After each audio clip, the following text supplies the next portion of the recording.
Pemirsa, pemerintah pusat sampun mendalang gatra resmi indi pemungkahan pembelajaran tatap muka terbatas.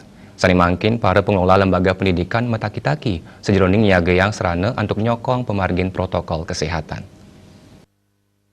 Kan sanek sepisanan pinaka Ketua Yayasan PR Saraswati Pusat dan Pasar Bagus Ketut Loji yang rebece indek rencana pemungkah pembelajaran tatap muka PTM terbatas ring galai ane jagi rauh puniki.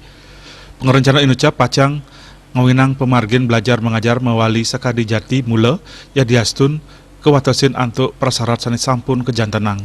Ngenenin indek prasyarat protokol kesehatan paiketan saking pengelola lembaga pendidikan sujatin ipun sampun dawa gerin nabdabin ngawit saking nyiagyayang genah ngwajikin tangan piranti penureksan suhu tubuh mewah matutang guru siswa pegawai sajan para pengunjung antuk nganggen masker tur ngawatesin wilangan siswa ring kelas wantah kalih dasa persen. Pemargin prokes ring sekolah punika mangde keselin oleh petugas khusus untuk mastikeyang pemargin prokes ring sekolah.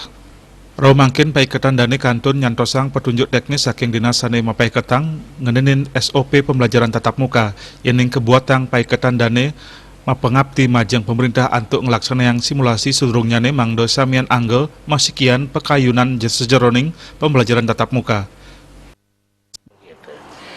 Nah, bagi kita dalam pelaksanaan yang sudah jalan, kita sudah siapkan semua protokol kesehatannya udah oke, guru-gurunya oke, sudah artinya menyiapkan sistem daring itu.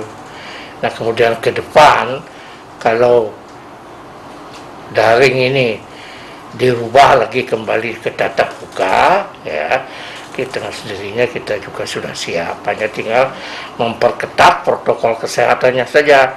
Sarana-sarana untuk protokol kesehatan itu sudah siap. Malah kalau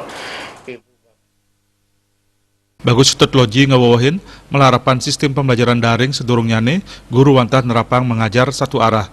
Nanging sampun kemungkahnyane pembelajaran tatap muka guru sideng mewali ngajahin siswa untuk ngewangun karakter siswa.